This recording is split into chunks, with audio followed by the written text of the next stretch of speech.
자, 이렇게 우리가 예배에 대한 관념을 바꾸어야 한다는 것은 예배를 받으시는 분이 하나님이시기 때문에 그런 것입니다. 지금까지 우리는 내가 하나님께 무엇을 드렸느냐 하는 부분에 관심을 가져왔는데, 이제는 하나님이 무엇을 받으시는가, 정말 이 예배를 하나님께서 기뻐하시는가 하는 것으로 우리의 관점이 바꾸어져야 하는 것입니다. 오늘 레위기를 보시지요. 레위기는 전체가 27장으로 되어 있습니다.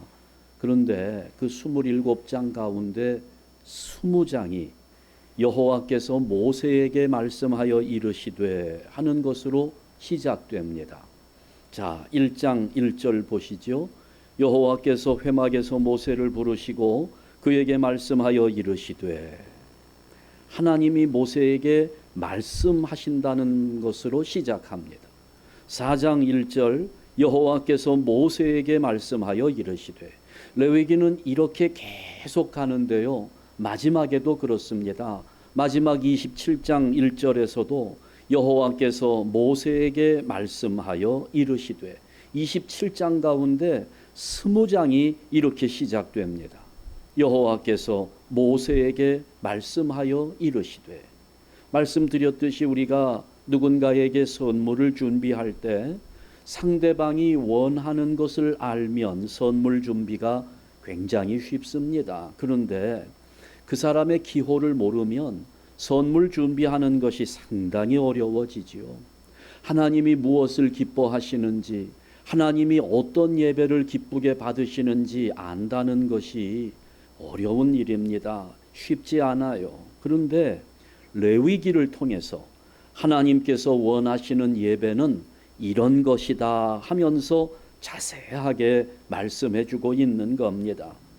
우리가 하나님께서 기뻐하시는 예배를 드려야 되는데, 그럴 때 이 하나님의 말씀에 귀를 기울이게 되면 이제부터는 내가 좋아하는 방식이 아니라 하나님이 원하시는 방식으로 예배를 드릴 수 있게 되는 것입니다. 우리는 지금까지 내가 만족하느냐에 초점을 맞추었어요. 그러나 이제부터는 하나님이 만족하는 예배에 초점을 맞추어야 합니다. 그러기 위해서 우리는 하나님의 말씀을 자꾸 들어야 하는 것입니다. 그래야 하나님의 그 뜻을 알 수 있게 되기 때문입니다. 두 번째, 우리가 거룩해지기 위해서는 성막에 들어가는 작업이 필요합니다. 하나님은 계속 말씀하셨어요. 어떤 문제가 있을 때, 죄가 있을 때 우리를 성막에 들어가도록 그렇게 인도하십니다. 성막에 들어가라는 거예요. 자, 여기 성막의 그림이 있습니다. 구조도인데요, 이 성막의 구조를 아는 것이 대단히 중요합니다. 문은 동쪽으로 나 있습니다. 기본적으로 성막은 그래요. 들어가는 사람이 서쪽을 보면서 들어갔다가 나올 때에는 동쪽으로 나옵니다. 동쪽을 보면서 나와요. 들어갈 때는 지는 해를 바라보는데 나올 때는 뜨는 해를 바라보는 겁니다. 절망하고 실망한 마음으로 들어갔던 성막에서 나올 때에는 동쪽에 뜨는 해, 희망을 가지고 나올 수 있도록 구조가 만들어져 있습니다. 자, 여기 동쪽에 문이 있지요. 여기 문으로 사람들이 들어갑니다.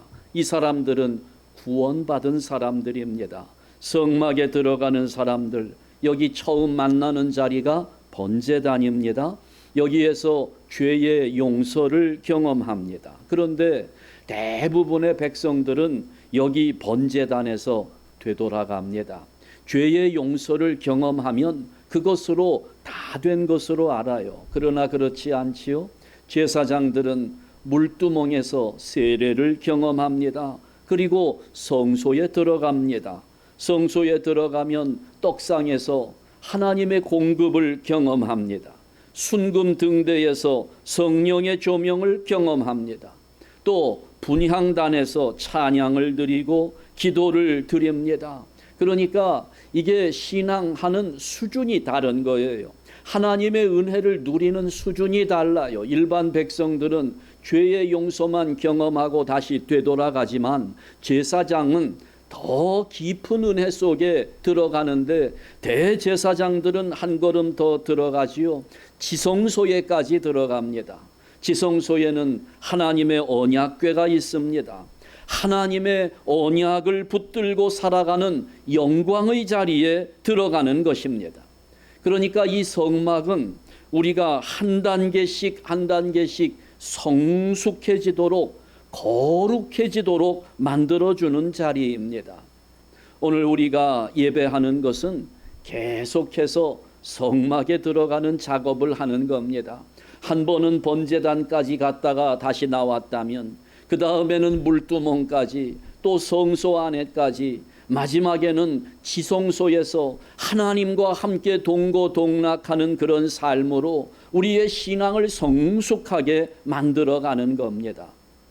이 시간에 이거 다 이야기할 수는 없어요. 앞으로 공부할 겁니다. 우리가 이 성막을 공부하고 제사법을 공부하고 여호와의 절기를 공부하면서 하나님이 원하시는 것이 무엇인지를 하나씩 살펴보고 우리가 좀 더 거룩함의 자리에 들어가게 될 것입니다.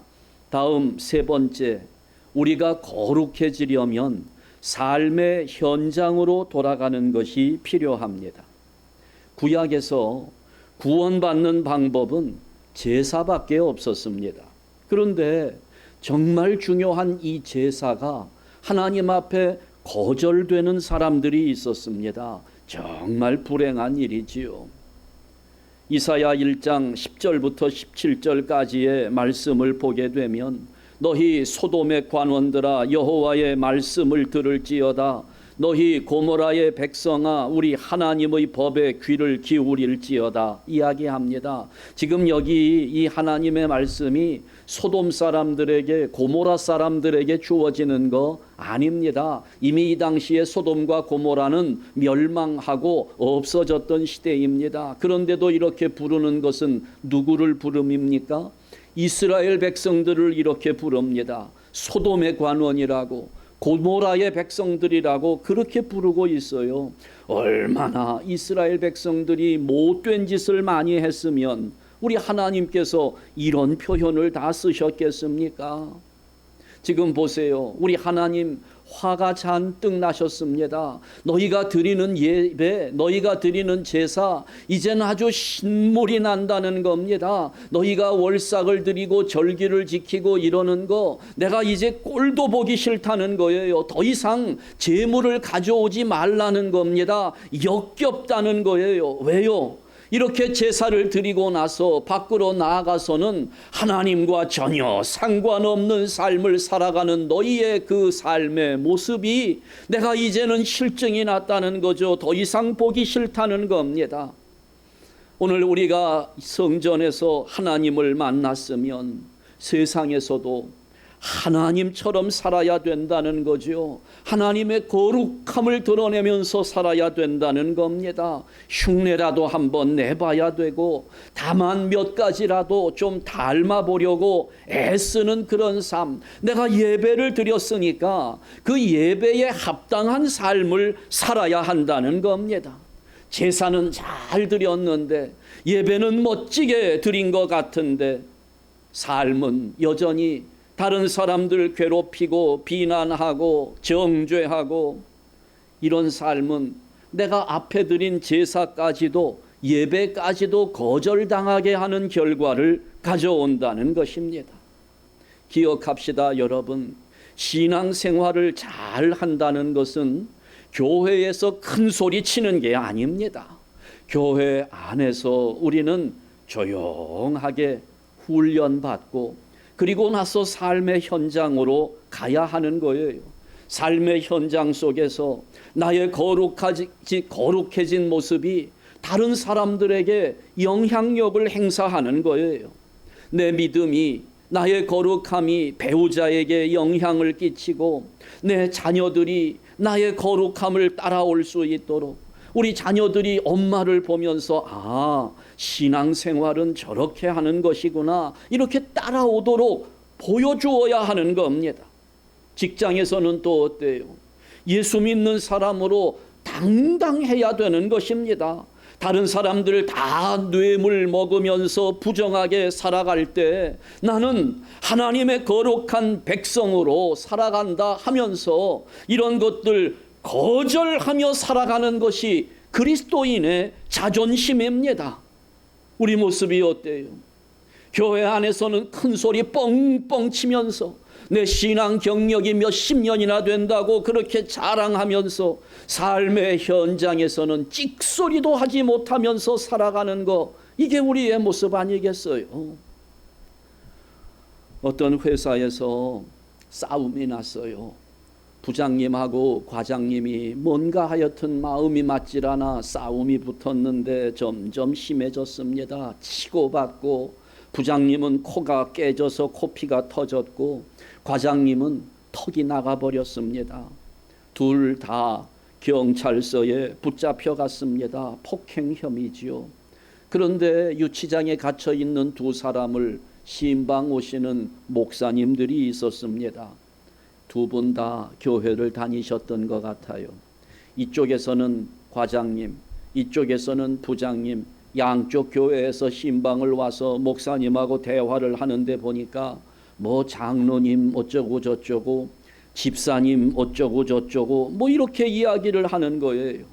나중에 이제 둘이 악수를 하면서 화해하는데 얼마나 멋쩍습니까? 겸연쩍게 대화를 나눕니다. 아이고 부장님, 장로님이셨으면 미리 말씀을 좀 해주시지. 나는 부장님이 하도 회사에서 거짓말을 너무 잘하니까 전혀 장로님일 거라는 생각을 하지 못했습니다. 그랬더니 이 부장님이 또 과장님한테, 야, 이 사람아, 아니 나는 자네가 술 마실 때마다 3차 4차까지 따라가는 술고래였기 때문에 자네가 그렇게 교회 다니고 안수 집사였다는 거, 이거는 꿈에도 생각을 못했네, 이랬다는 거예요. 여러분, 우리 모습 아닐까요? 우리가 직장에서는 교인이라는 냄새도 피우지 못하면서 교회 안에만 오면 큰 소리 치는 사람들, 참 불행한 사람이지요. 여러분, 오늘 우리 교회 안에 이런 분이 계신다면 우리가 잘 돌봐드려야 될 분들입니다. 예수를 믿으니 우리가 이런 소리는 한번 들어봐야지요. 내가 당신을 만나서 내 인생이 달라졌습니다. 나는 당신 때문에 희망을 찾았습니다. 뭐 이 정도의 말은 우리가 들으면서 살아야 되는 거 아니겠습니까? 교회는 이런 사람을 만들어내는 곳입니다. 무슨 교회가 정치에 참여하고 우리가 세상을 바꾸겠다고 나가서 무슨 플랜카드를 듣고 머리띠를 두르고 가두 캠페인을 하면서 뭐 거리를 청소해주고 뭐 그렇게 하는 것도 좋기는 합니다만은 교회는 그렇게 하는 게 아닙니다. 어떻게든 교회는 사람을 변화시켜서 그 사람 가운데 하나님의 씨를 넣어주고 하나님의 DNA를 갖게 해주면서 그동안 상처받은 마음을 치유해주고 어떻게 하면 이 사람으로 하나님의 형상을 닮아가게 할까? 어떻게 하면 이 사람을 거룩한 삶을 살 수 있도록 도와줄 수 있을까? 교회는 여기에 힘을 써야 되는 겁니다. 그러려면 같이 공부해야 되고 훈련 받아야 되고, 여러분, 이게 설교 시간에 좋은 말 몇 마디 들었다고 해서 변화될 수 있는 거 아닙니다. 그 거룩함이 나의 인격이 되고 삶이 되고 나의 습관이 될 때까지 우리는 계속 반복해야 되고 훈련해야 되고 또 하나님의 말씀 앞에 무릎 꿇어야 되는 것입니다. 보세요. 이사야 60장 22절 말씀에 보면 그 작은 자가 천명을 이루겠고 그 약한 자가 강국을 이룰 것이라, 때가 되면 나 여호와가 속히 이루리라 말씀합니다. 하나님이 이루시겠다는 거예요. 누구를 통해서요? 천사를 통해서? 아닙니다. 예수님을 통해서 이루실까요? 그것도 아니에요. 왜냐하면 예수님을 통해서 하시려고 했으면 2000년 전에 벌써 끝났지요. 누구를 통해서 할까요? 예수 그리스도를 만나서 구원받고 거룩함으로 성숙된 사람을 통해서 이루시겠다는 것입니다. 사탄이 이걸 너무 잘 알아요. 그러니 사탄은 끊임없이 우리들을 방해하는데 우리로 하여금 너무나 중요한 하나님의 거룩함을 가지고 살아가는 이 일이 너무 중요한 것임을 알고 있기 때문에 자꾸 사탄은 우리의 관심을 엉뚱한 곳으로 이끌어가려고 합니다. 사소한 것에 목숨을 걸게 하면서 자꾸 방해하는 거예요.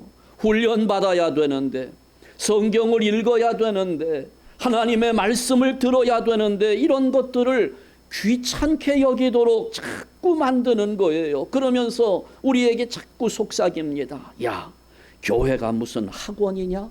너 뭐 공부하러 교회에 다니냐? 야, 이렇게 공부할 것 같으면 옛날 중고등학교 다닐 때 이렇게 공부하지. 그랬으면 오늘 네 인생이 이 모양 이 꼴이 되었겠냐? 그때도 공부 안 했는데 이제 와서 네가 무슨 공부한다고 뭐 이러면서 마음을 상하게 하는 거예요. 아니 왜 자꾸 우리 교회는 공부하라고 하나? 그것 때문에 마음이 상해요. 아니 왜 자꾸 우리 교회는 훈련 받으라고 하나? 이것 때문에 마음이 상한다는 거지요. 왜 우리 교회는 설교 시간이 이렇게 기냐고, 40분씩이나 하냐고, 그것 때문에 속이 상해서 교회를 떠나가요. 여러분, 그런 것 때문에 속상합니까? 공부하라고 해서, 훈련하라고 하니까, 성경 암송하라고, 성경 통독하자고, 하나님 말씀을 읽자고 하니까 그것 때문에 속이 상한다고요? 아니요. 여러분, 예배 참석이, 성경을 읽는 것이, 기도해야 한다는 것이, 그것이 내 마음을 상하게 한다고요? 아니죠. 여러분, 그러지 맙시다. 우리가 왜 마음이 상합니까? 최소한 내가 전도하지 못하는 것 때문에 마음이 아파야 되고, 오늘도 내 가정이 변화되지 못한 것 때문에 속상하고, 오늘 내 자녀들이 하나님을 떠나는 것 때문에 가슴을 치며 금식해야지요. 무엇 때문에 마음이 아픕니까? 거룩함을 회복해야 합니다. 내가 거룩하니 너희도 거룩할지어다. 여러분, 이것은 우리를 귀찮게 하는 메시지가 아닙니다. 이것은 하나님의 엄청난 사랑의 메시지입니다. 나를 얼마나 귀하게 여기시는지, 하나님은 너를 내 후계자로 세우겠다는 거예요. 그러니 내가 거룩한데 나의 후계자가 될 너희가 거룩해야 되지 않겠느냐? 내가 이루고자 하는 나의 모든 기업을 다 너희에게 위임하리라. 너희를 통해서 이룰 것이다. 하나님은 우리를 그만큼 신뢰해 주는 겁니다. 나를 그만큼 소중히 여기는 거예요. 그러니 너희는 거룩해져라. 거룩하라고. 여러분, 이것이 주님의 음성입니다. 오늘 우리 가슴에 새겨지기를 원합니다.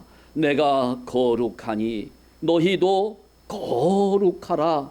오늘 이 자리에 함께한 우리 모든 성도분들, 이 음성을 듣고 가슴에 새기면서 거룩함을 결단할 수 있기를 주님의 이름으로 축원합니다. 기도하겠습니다. 하나님 아버지, 감사합니다. 우리 한샘 교회의 은혜가 넘치게 하옵소서. 하나님의 은혜가 우리 가운데 넘치는 중에 하나님을 우리의 가슴으로 만나고 싶습니다. 내 인격 속에 주님께서 역사하신 흔적들을 소유하고 싶습니다. 내 언어 속에, 내 행위 속에, 내 삶 속에 주님이 배어 나오기를 원합니다. 그래서 우리의 거룩함이 사람들에게 보여지기를 소원합니다. 아버지여, 우리가 1000명에게 영향력을 끼치고 하나님의 통치를 이루어내는 강국을 이루는 일에 쓰임받는 복된 교회, 복된 성도가 될 수 있도록 역사하여 주시옵소서. 예수 그리스도의 이름으로 기도하옵나이다. 아멘.